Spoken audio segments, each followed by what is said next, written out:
Assalamualaikum warahmatullahi wabarakatuh. Waalaikumsalam warahmatullahi wabarakatuh. Gimana kabarnya hari ini? Alhamdulillah luar biasa. Allahu Akbar. Oke, masih semangat ya nih. Siang hari ini alhamdulillah kita masih diberi kesempatan untuk belajar lagi sama Ibu. Nah, sebelum belajar kita harus berdoa dulu. Coba Nah Indah dipimpin doanya. Baik, sebelum memulai pembelajaran kita berdoa terlebih dahulu. Raditu billahi robba wa bil islami dina wa bi muhammadin nabiyya wa rasulah. Rabbi zidni ilman warzuqni fahman bi rahmatika ya arhamar rahimin. Nah, sebelum itu Ibu mau cek kehadiran dulu ya. Nih, kalau yang namanya disebut, coba berikan kata-kata hari ini. Oke? Terserah bebas mau berapa kata. Yang penting kata-kata hari ini. Dimulai dari Ridho. Kata-kata hari ini semangat terus. Indah. Jangan lupa bahagia. Kita Sehat selalu. Jihan, Jangan patah semangat. Hasna, Jangan lupa makan ya. Intan. Jangan lupa senyum terus ya. Oke. Nah, selanjutnya semuanya hadir berarti ya? Semuanya Hadir. Alhamdulillah. Nah, setelah itu ada yang ingat nggak kemarin kita bahas apa? Minggu kemarin? Ya. Tohara itu apa sih?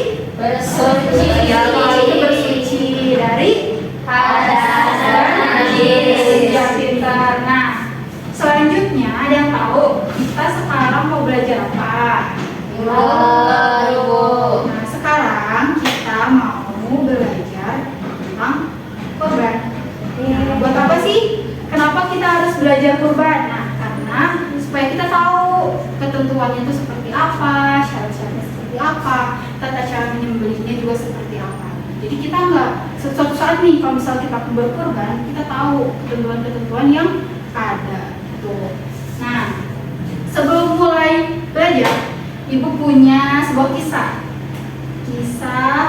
dari Nabi Ibrahim dan Nabi Ismail. Nah, jadi dahulu kala pada zamannya Nabi Ibrahim alaihissalam, Nabi Ibrahim itu tidak diberikan anak, tidak dikaruniai seorang anak sampai usia yang sangat tua gitu. Hingga akhirnya Nabi Ibrahim itu berdoa kepada Allah, ya Allah, berikanlah keturunan yang soleh, keturunan yang baik untukku.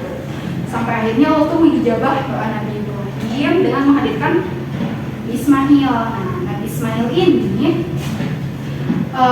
tumbuh dari bayi, terus pada saat beranjak dewasa itu, nah Nabi Ibrahim sebagai ayahnya itu beliau bermimpi untuk menyembelih Nabi Ismail.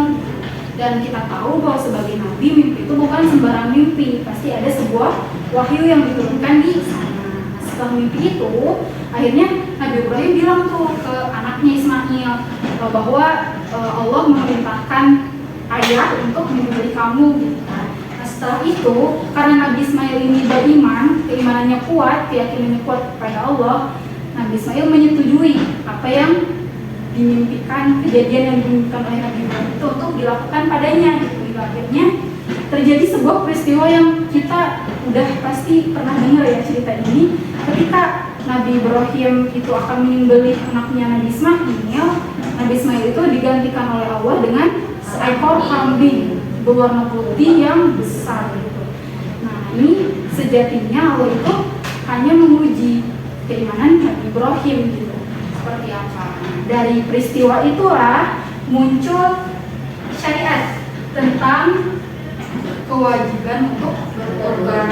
Lalu seperti apa sih pelaksanaannya, tata caranya, seperti contohnya kita akan bahas di pertemuan kali ini. Nah, kurban itu berasal dari bahasa Arab ya. Apa coba yang tahu? Yang artinya itu dekat. Oh iya, Qurba. Taburi. Iya betul. Nah, qurba. Nah, secara istilah kurban itu berarti membeli hewan dengan niat untuk mendekatkan diri kepada Allah pada waktu tertentu. Nah, terus kapan sih kurban ini dilaksanakannya, ada yang tahu? Tanggal 11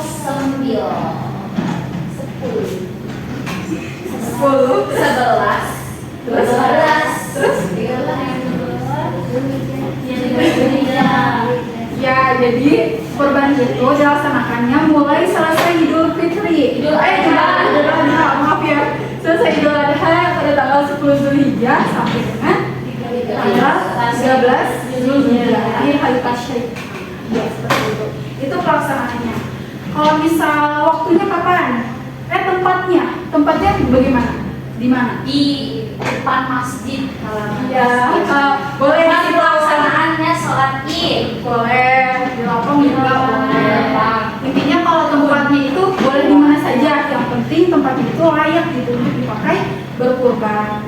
Dan yang penting itu berkurban itu di tempat yang bagusnya gitu ya, di tanah-tanah yang bisa digali gitu, supaya kalau misalnya digali si darah dari hewan itu bisa langsung terkubur di sana gitu ya, atau bisa langsung menyerap gitu. Nah, habis itu kita bahas tentang hewan apa yang boleh dikurbankan, boleh untuk dijadikan kurban bagi kita gitu. Ada apa aja? Kambing, domba, sapi, unta. Satu lagi? Kerbau. Iya. Kalau unta minimalnya berapa tuh? Usianya, minimal usia? Ya, 5. iya betul. Oh. Pinter. Kalau sapi, iya betul, 2 sapi sama kerbau itu minimalnya 2. Berarti 2 jalan 3, 2 jalan 3. Kalau misalnya kambing sama domba itu 1. Ya 1. Ya 1 menuju 2. Nah, terus ada yang tahu lagi nggak? Hewan kurban itu harus yang gimana? Maksudnya Yang sehat. Iya betul, yang sehat. Terus Nggak cacat. nah betul, nggak cacat. Kayak misal cacatnya itu Gemuk. ya bagus yang gemuk ya.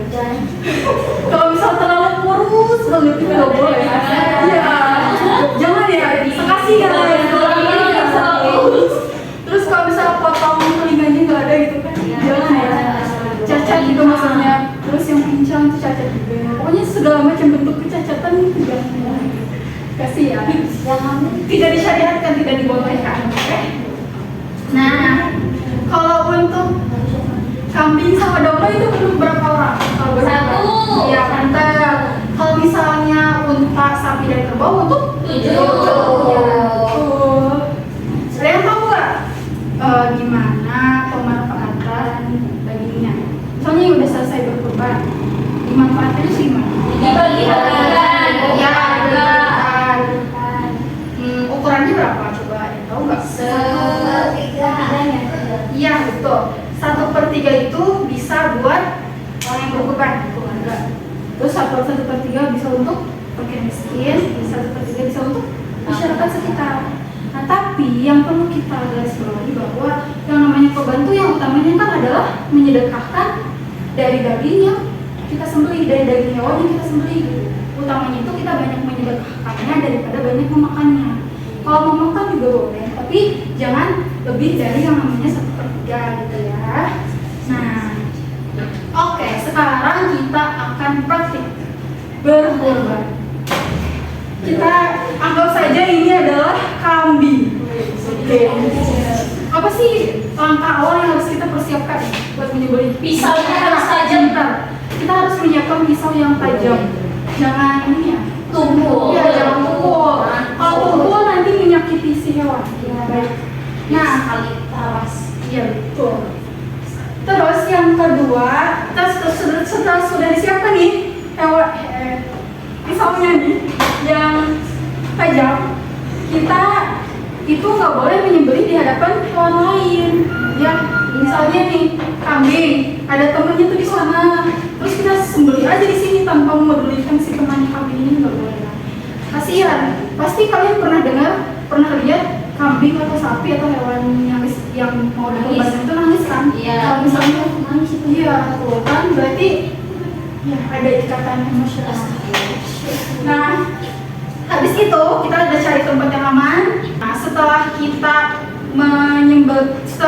udah menyiapkan nih tempatnya yang pas gitu untuk menyembelih dan tidak di hadapan hewan yang lain, kita harus membaringkan hewan ini ke arah kiblat. Misal kiblat itu ada di arah sana, berarti kita baringkan itu seperti ini. Seperti ini ya. Nah, habis itu ada bacaannya sebelum kita menyembelih gitu. Bacanya apa? Pertama kita baca Bismillahirrahmanirrahim. Nah, habis itu kita baca sholawat dulu. Allahumma sholli ala sayyidina Muhammad wa alihi wa sahbihi wa sallam. Nah, yang ketiga kita baca takbir. Allahu Akbar, Allahu Akbar, Allahu Akbar. Nah, habis itu nih, menyembelih itu harus dengan pisau yang tajam. Terus dalam memotong si hewan itu juga harus dengan 1 kali ayunan saja. Jangan sampai seperti ini gitu ya. Itu kan menyakiti. Jadi makanya harus tajam itu karena supaya sekali ayunan itu sudah putus gitu. Putus saluran pernapasan dan makanannya gitu. Nah, gimana ayunannya? Bisa dari atas ke bawah atau bisa dari bawah ke atas. Nah, bacaannya gimana kalau kita mau berkorban? Nah, bacaannya itu adalah kita mengucap dulu dari setelah bismillah, sholawat, takbir, kita baca Allahumma hadza minka wa ilaika taqabbal minni ya kan. Habis itu sekian. Udah terputus 1 kali ayunan atau dari bawah ke atas atau dari atas ke bawah. Habis itu kita berdoa lagi. Allahumma taqabbal minni dan bihatahu ya rabbal alamin. Seperti itu. Itu tata cara penyembelihan hewan kurban. Seperti itu ya. Nah, sekarang sebelum lanjut ibu mau SDQ dulu. SDQ-nya tebak kata. Oke. Bisa. Tebak kata.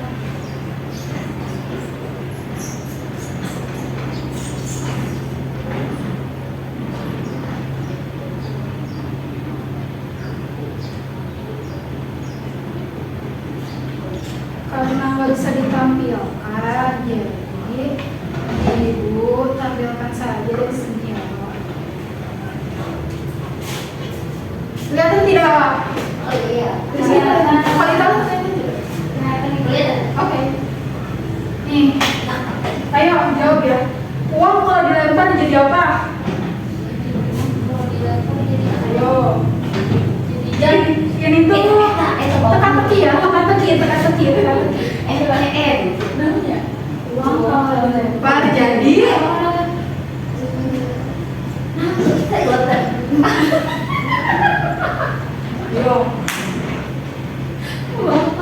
Kelihatan.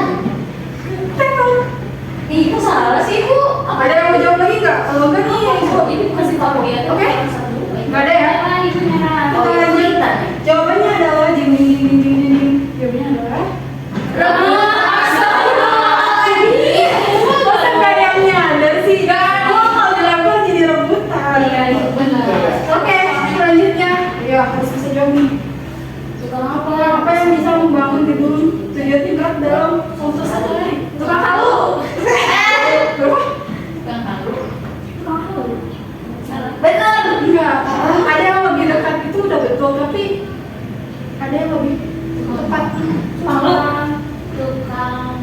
Dekat-dekat halu tuh. Halu. Tukang halu. Tukang. Yo. Dekat halu. Ini Tukang tahu. nggak ada yang nyala. Ini nyerah.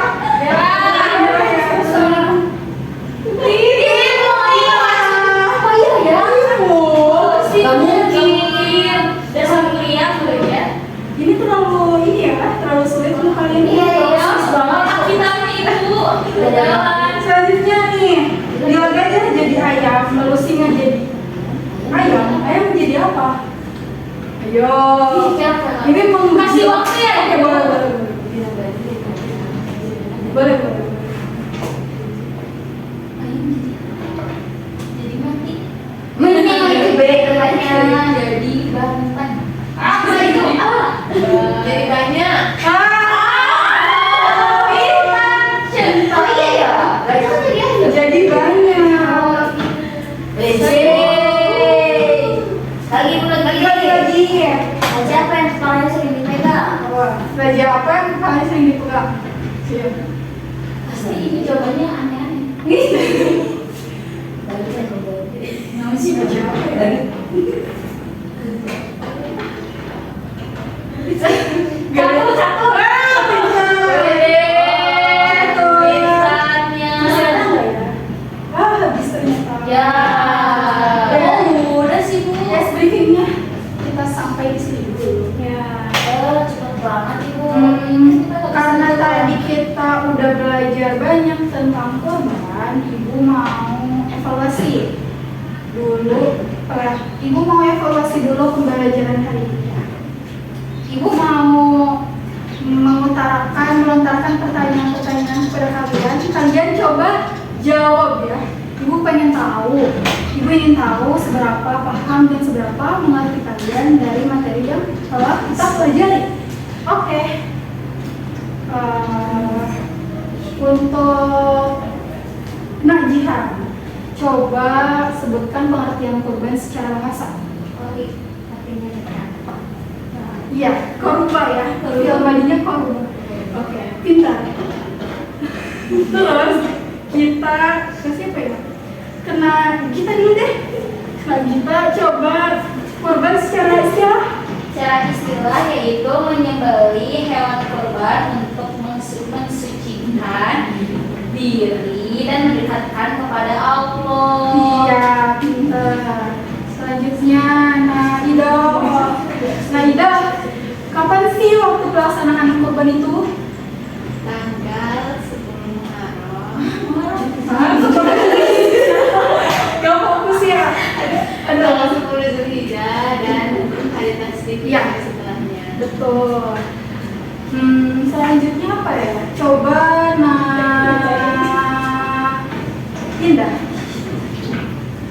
Sebutkan cara pemanfaatan daging kurban. Bagaimana tuh? Membagikannya kepada tetangga, fakir miskin, kerabat dan diri sendiri. Iya, betul. Terakhir, enggak belum. Hasna, coba sebutkan bagaimana ketentuan hewan yang boleh. Pokoknya sehat-sehat, terus gak sehat. Terus kalau umurnya kalau bayi itu 1 tahun, kalau misalkan sapi kerbau itu 2 tahun juga, terus kalau unta itu 5 tahun. Iya, pintar. Nah, satu terakhir, Intan, coba sebutkan doa. Ketika kamu nyebelin tadi yang telah tadi kita baca. Bismillah. Bismillahirrahmanirrahim. Terus, Allahumma ya ada hadza minka wa ilaika kata kobal mimni ya kari. karim. Iya, betul semuanya. Bisa dipahami ya semuanya apa yang tadi telah kita pelajari. Bisa Ibu insya Oke. Nah, kita simpulkan dulu. Satu orang aja deh, siapa yang menyimpulkan? Hasna. Iya, boleh. Hasna. Ya, jadi kurban itu secara bahasa itu dari kata korban artinya hewan. Terus kalau secara istilahnya itu artinya adalah menyembelih hewan untuk dalam rangka mendekatkan diri kepada Allah Subhanahu wa Ta'ala. Iya, betul. Udah. Terus pelaksanaannya itu dari tanggal 10 sampai 13 Zulhijjah. Terus salah satu kriteria hewan yang bisa dikurbankan itu hewan yang sehat, terus nggak cacat. Terus hewan-hewan itu adalah kambing, domba, sapi, kerbau, dan unta. Iya, pintar. Nah, jadi semua bisa dipahami ya berkaitan dengan tadi pelajaran atau materi penghujung pembelajaran. Sebelumnya ada yang mau bertanya? Ada yang mau Mau, bertanya? Ibu, mau tanya? Iya, boleh. Apa tuh? Ibu kalau misalkan ada Bapak Budi, dia tuh udah beli hewan kurbannya nih, beli sapi, dia patungan beli sapi gitu, misalkan atau domba. Tapi pas di tanggal hari H kurbannya itu Pak Budi itu ada kerja di luar kota, jadi nggak bisa ngasihin hewannya dikurbanin, itu nggak apa-apa. Ya, kalau misalnya berkaitan dengan itu ya, makasih pertanyaannya bagus. Iya. Tadi itu, kalau misalnya berkaitan dengan kita boleh atau tidak menyaksikan hewan yang kita korbankan disembelih, itu sebenarnya orang yang berkorban itu tidak apa-apa jika tidak menyaksikan sendiri atau menyembelih sendiri berkaitan dengan hewan yang korbankan. Jadi boleh diwakilkan kepada orang lain seperti itu ya.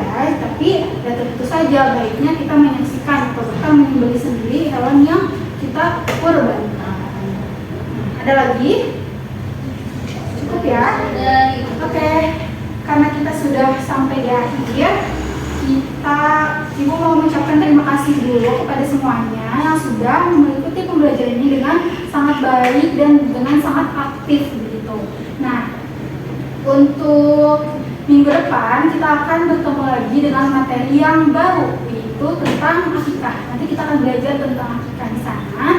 Nah, karena kita sudah sampai di akhir, mari kita berdoa bersama-sama dipimpin oleh Ibu sendiri.